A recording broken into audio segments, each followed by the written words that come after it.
Top 6 answers on the board. Sa bukid. Anong karaniwang naaamoy at nalalamhang na lang? Derek. Sariwang hangin. Sariwang hangin.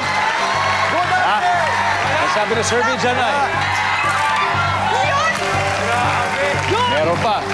Sa bukid, anong karaniwang naaamoy at nalalanghap? Kimson. Kuya Dong, yung yung apoy, yung tawag doon. Siga. Siga ko yung Siga, charcoal. yung siga. Siga or apoy?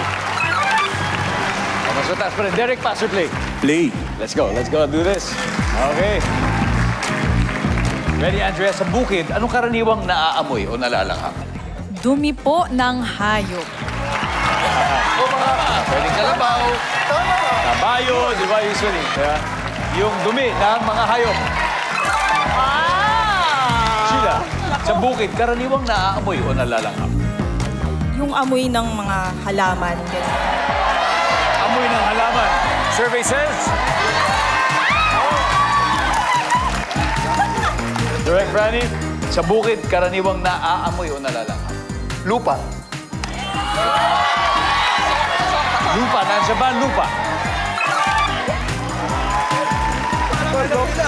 Derek, sa bukid, anong karaniwang naaamoy? Pagkatapos umulan, yung amoy ng ulan.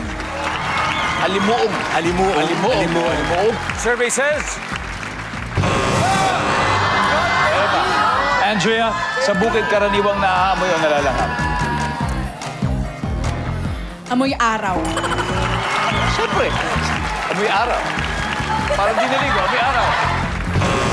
Wala. Pintan. Sheila.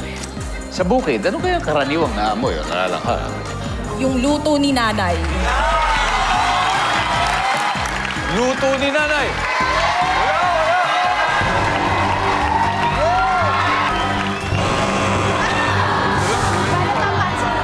Let's go for Steel, Anson. Sa bukid, karaniwang naamoy at nalalanghap. Amoy ng uling. Uling, Tyrone. Ihaw ng kapitbahay. Ihaw ng kapitbahay, Christine. Fertilizer. Fertilizer, Kimson. Sa bukid, karaniwang naaamoy o nalalanghap. Kuya Dong, feeling ko ihaw o yung ulam na niluluto ng kapitbahay kasi magkakapitbahay sila. Top answer, Kuya Dong. Ihaw. Pero yung, sa kanila yung luto ni nanay eh. Ito yung ihaw ng kapitbahay. Ha?